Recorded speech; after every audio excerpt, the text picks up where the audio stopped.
விருதுநகர் மாவட்டம் வத்திராயிருப்பு அருகே உள்ள நல்லத்தங்கால் கோவிலில் அறநிலையத்துறை சார்பில் பாலாலயம் நடத்த எதிர்ப்பு தெரிவித்து கிராம மக்கள் தீக்குளிக்க முயன்றதால் பரபரப்பு நிலவியது. 15ஆம் நூற்றாண்டில் நாட்டில் நிலவிய கடும் பஞ்சம் காரணமாக பசியால் துடித்த தனது 7 பிள்ளைகளையும் கிணற்றில் வீசி கொன்றுவிட்டு தானும் அந்த கிணற்றில் விழுந்து தற்கொலை செய்து கொண்ட நல்லத்தங்கால் நினைவாக இக்கோவில் கட்டப்பட்டுள்ளது. அறநிலையத்துறை கட்டுப்பாட்டில் உள்ள இந்த கோவிலில் உள்ள நல்லத்தங்கால் சிலை கடந்த ஜனவரி மாதம் உடைக்கப்பட்டது. இது தொடர்பாக 5 பேர் கைது செய்யப்பட்டுள்ளனர். உடைந்த சிலையை சீரமைத்து அர்ஜுனாபுரம் கிராம மக்கள் சார்பாக ஏற்கனவே பாலாலயம் நடத்தப்பட்டது. ஆனால் அதனை ஏற்காமல் இந்து சமய அறநிலையத்துறை சார்பில் இன்று பாலாலயம் நடத்தப்படும் என்று அறிவிக்கப்பட்டது.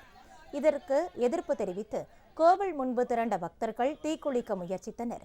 அவர்களை அர்ஜுனாபுரம் கிராம மக்கள் சார்பாக செய்யப்பட்டுள்ள சிலையை வைத்து கும்பாபிஷேகம் நடத்த அனுமதிக்க வேண்டும் எனவும் கிராம மக்கள் சார்பாக கோரிக்கை விடுக்கப்பட்டுள்ளது.